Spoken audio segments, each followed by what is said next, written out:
Welcome back to LoveGrind. I'm Ebony, your host.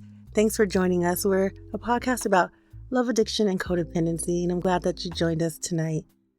Tonight, we're going to talk about something that's hard, confusing, and more common than most people realize: trauma bonding. This episode may be triggering for some listeners, so please take care of yourself while you're tuning in. And remember, if you're in danger or experiencing domestic violence, you can reach out to the National Domestic Violence Hotline. I'll leave the number down in my description. What is trauma bonding? Let's start with the basics. A trauma bond is a deep emotional attachment between a person and someone who harms, manipulates, or exploits them. It sounds counterintuitive, right? Why would someone emotionally attach to the person hurting them? But the truth is, our brains are wired for connection, especially during the moments of fear, confusion, or insanity. A trauma bond forms through a cycle.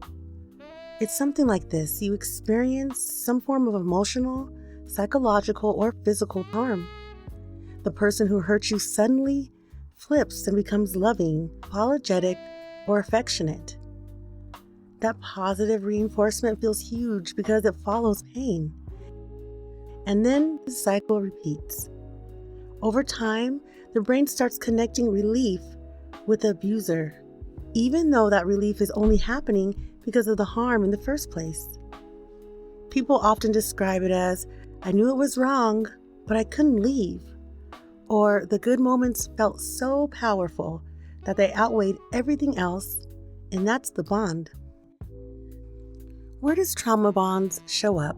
We usually hear the term in the context of romantic relationships, right? And yes, that's where trauma bonding shows up most. It isn't limited to couples. Trauma bonds can form between a child and an abusive caregiver, friends, coworkers, even victims who survive something traumatic together. But here's the key. True trauma bonding involves a power imbalance and manipulation. Usually, one person holding emotional, financial, or psychological control over another. It is not the same as two people getting close because they both went through something hard together. Trauma bonding involves harm and manipulates, plus emotional dependency. How does the trauma cycle work? Well, one of the most important things to understand, love bugs, is that trauma bonding isn't random. It follows a predictable pattern. Different experts describe it in slightly different ways, but the cycle almost always includes these core stages. Number 1, love bombing. This is the honeymoon phase, but overstimulated. Grand gestures, overwhelming affection, constant attention. It feels magical and it feels safe. It feels like destiny, and that's the point. Love bombing is how the other abuser builds trust and gets access to your inner world. It sets the stage for what comes next. Number 2, trust and dependency. The relationship moves fast. Suddenly they want to be your everything, your confidant, your partner, your protector, your soulmate. You feel special and slowly more dependent.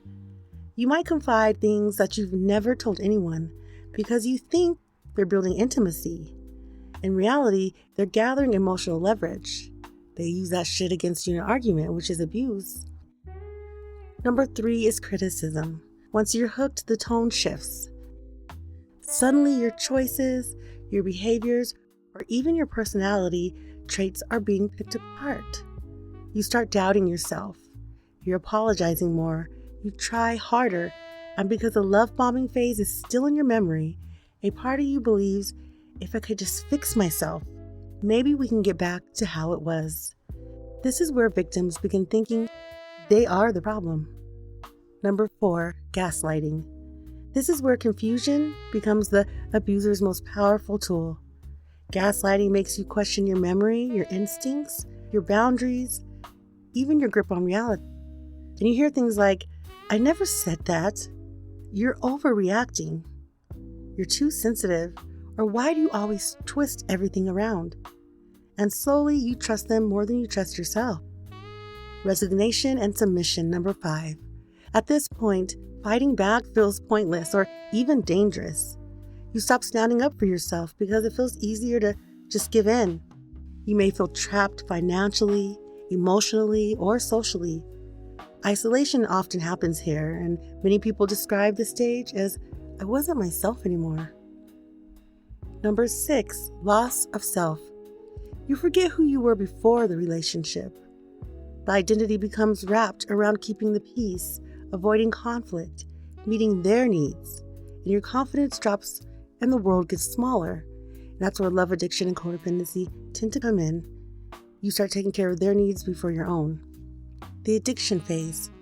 This is the painful truth. Number 7, trauma bonding literally alters brain chemistry. The cycle of pain, then relief, then pain, and then relief creates a loop similar to addiction. The high of being loved again after conflict becomes intensely powerful, even though it only exists because the conflict was created in the first place. The neurological roller coaster keeps people stuck. People often wonder, why do victims defend their abusers? Well, from the outside, people often ask, why don't they just leave? It's not as easy as you think it is to leave, especially if you're entwined with many aspects of your life, with children, financial, vehicles, housing. It's sometimes better to get an exit plan going and try to leave in the quickest, safest way possible. Sometimes you have to leave abruptly and quickly, but if you can somehow, make a plan. Why would anyone defend someone who hurts them? But inside a trauma bond, this defense makes sense. People defend their abusers because they feel responsible for their abuser's emotions. They're told no one else will love them in this way. They fear that retaliation or abandonment can happen, and they've been isolated from the outside support. They cling to the good moments. Their self-worth has been intentionally dismantled because that's what they do. And when you feel like you don't have anybody to call on, you stay. Okay? And that's time to start to grow some connections so you can make that exit. It's not stupidity. It's not weakness. It's called conditioning. If someone tells you you have beautiful hair over and over, eventually you're going to look in the mirror and say, I do have beautiful hair. But on the negative side and the flip side of that, if someone tells you you're stupid and worthless every day, you begin to think that. It's called conditioning. Here are some signs that you may be in a trauma bond relationship, or if you're wondering whether what you're experiencing might be a trauma bond, here's a couple of signs. You find yourself defending their behaviors to others. You isolate from the people who express concerns. Feel guilty for setting boundaries. You feel addicted to them, even after they hurt you. And you keep hoping they'll change, even after the repeated cycles. You experience anxiety or withdrawal when you try to leave. And the relationship feels passionate, but unstable. You feel trapped, but also attached. And if these resonate with you, you aren't alone and you aren't imagining it. Breaking a trauma bond is not as simple as just walking away. It's physical, emotional, and psychological. Here are some of the steps some people use that they found helpful. And to leave these kind of relationships, love bugs, you have to acknowledge what's happening now. The idealized version, not the potential, not the promises, just the present reality. Our brains love to protect us from trauma, and in doing so, we tend to just remember the good things, but you have to realize the negative and the bad things that are happening.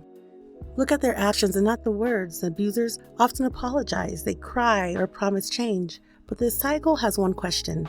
Do their actions reflect their words? Build or rebuild a support network. Reach out to people who you trust, your friends, your family, professionals. Isolation is part of the bond. Connection is part of healing. You can limit or cut contact. This is one of the hardest steps. The cravings to reconnect can feel overwhelming, like withdrawal, but distance creates clarity. You can practice self-care and self-talk. Trauma bonds break down identity. Rebuilding yourself, your hobbies, your voice, your inner safety helps reclaim your autonomy. You can also write down and document what's happening. Sometimes you think it's all in your head, and it's not. When you find it in words and you can read it in words, it can help break the denial. And of course, you can seek professional help. Online, I do offer virtual one-on-one sessions. I offer sessions for couples if you're ready to heal. or a local therapist or somebody in your community who can help you start to see clearly. CBT therapy, cognitive behavioral therapy, is great for trauma bonding, and it can help you navigate withdrawals, grief, and rebuilding your sense of self. Healing isn't linear. It's messy, and it's emotional, and sometimes it feels like you're doing it backwards, but it is possible. After leaving a trauma bond, many people experience withdrawal. Yep, emotional and physical. Things like sadness or emptiness, anxiety, guilt, doubts about if leaving was right, changes in your appetite, your sleep might be different, like a breakup, but on 10. A strong urge to reach out, and all of these reactions are normal. They don't mean you made the wrong decision at all. It means your brain is detoxing from an unhealthy cycle. Healing isn't just about leaving the relationship. It's about rebuilding the parts of yourself that were chipped away in this relationship. And guess what? The beautiful thing is, love bugs, people do heal, and people do reclaim their lives. People do find healthy love after trauma bonding. If tonight's episode brought up any questions or emotions for you, please take care of yourself. Talk to someone you trust. And if you need professional support, there's nothing wrong with that. Reaching out is a strength and not a weakness. Thank you for listening to LoveGrind tonight.